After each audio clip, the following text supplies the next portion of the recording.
அப்படின்னு சொல்லி வேலையை பேசிட்டு இருக்கேன். இது செம காசிப்பா இருக்கு.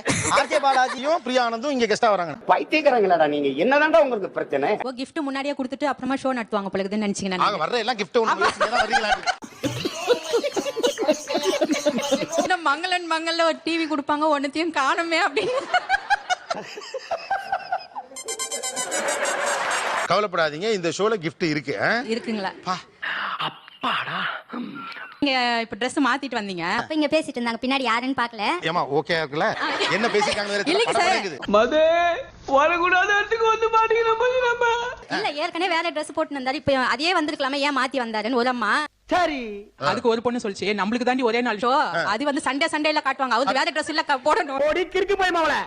இதான் பெண்களுடைய காசு படிச்சுக்க முடியாது. போறவன் அப்படியே வார வேண்டியதானே. புது ட்ரெஸ் என்ன, புது மாப்பிள்ள மாதிரி. இத சொன்ன ஆள் யார்? வழக்கம் போல இன்னைக்கு எவனா ஒருத்தன் என்ன பத்தி ரொம்ப கேவலமா பேசியிருப்பீங்க. அவன் யாருன்னு முதல்ல போட்டு கொடுக்குறவனுக்கு 500 ரூபாய் கொடுப்பேன். நீ தான் என்ன பத்தி கேவலமா பேசியிருக்க. பேய் இந்த ஓன ஆள் நடமாட்டமே இல்லாத இடமா பார்த்து அடிச்சு சாப்பிடுங்க. நாங்க முன்னாடி ஷோவே வந்துட்டோம். வந்த உடனே அவளும் ப்ளூ நீங்களும் ப்ளூ. நான் க்ரீச் பண்ணி சாக்லேட் வாங்குவேன் அப்படின்னு சொன்னா. வடிவேல் சொல்ற மாதிரி சின்ன புள்ளத்தனமாவல இருக்கு பாருங்கப்பா. சரி அவர் வந்த உடனே நீ வாங்கு அப்படின்னு சொன்னா, நீங்க வந்து கிரீன்ல வந்துட்டீங்களா? ஓ அப்ப கோபிநாத்தின் உடை பற்றிய கிசு கிசு. ஓகே. என்ன தமாஷா பேசுறாரு மாதிரியா? இன்னைக்கு ஃபுல்லா உங்களை வச்சு தான் சார் பேசினேன். அது வந்து பவுடர் அவருக்கு அவ்வளவு அடிக்கிறாங்க, நம்ம எவ்வளவு நேரமா உட்காந்துக்கிறோம், ஒரு மேக்கப் பண்ணலையே. ஏய் பவுடர் பேக் எடுத்துட்டு வாடா, எடுத்துட்டு வாங்க. எவ்வளவு பேச்சு ரொம்ப பேசுறானடா. கேட்டது யாரு?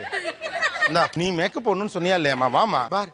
பட் நான் இதை எதிர்பார்க்கல சார், நானே வந்து மாட்டிக்கிட்டேன் சார். இது ஏன் எப்பா திலீபன் அடுத்த காசிப்பு இது ப்ரோமோ கண்டென்ட்டா? என்ன மாதிரியான காசிப்லாம் அந்த தவிப்பா இருக்கும்? ஐயோ சொல்லி அவனுக்கு யார்ட்டையாவது அப்படின்னு இருக்கும்ல. ஐயோ இந்த ஆளு டீச்சரை வச்சிருக்காண்டோ, இத யாராவது கிட்ட நான் சொல்ல வேணும்டோ, இல்லனா என் மண்டை வெடிச்சு போயிருண்டோ. ஆக்சுவலி நம்ம ஒரு பெரிய கேங்கா இருப்போம், நம்ம கூடயே இருப்பாங்க, லவ் பண்ணிடுவாங்க. அது எப்படியோ நம்ம கண்டுபிடிச்சிருவோம். ஏமா உனக்கு அறிவு இருக்கா? இல்ல அறிவு இருக்கான்னு கேக்குறேன். நீ எல்லாம் ஒரு பொம்பளையா? அது எல்லார்கிட்டயும் சொல்லி ஆகணும். அது கால் பண்ணி உனக்கு ஒரு விஷயம் தெரியுமா, அவங்க 2 பேரும் லவ் பண்றாங்க, அத சொல்லியே ஆகணும். அத நம்ம குரூப்லயே இருப்பாங்க, நமக்கே தெரியாது. ஸ்லீப்பர் செல்ஸ் மாதிரி எங்க இருக்கானுங்கன்னே தெரியுமா?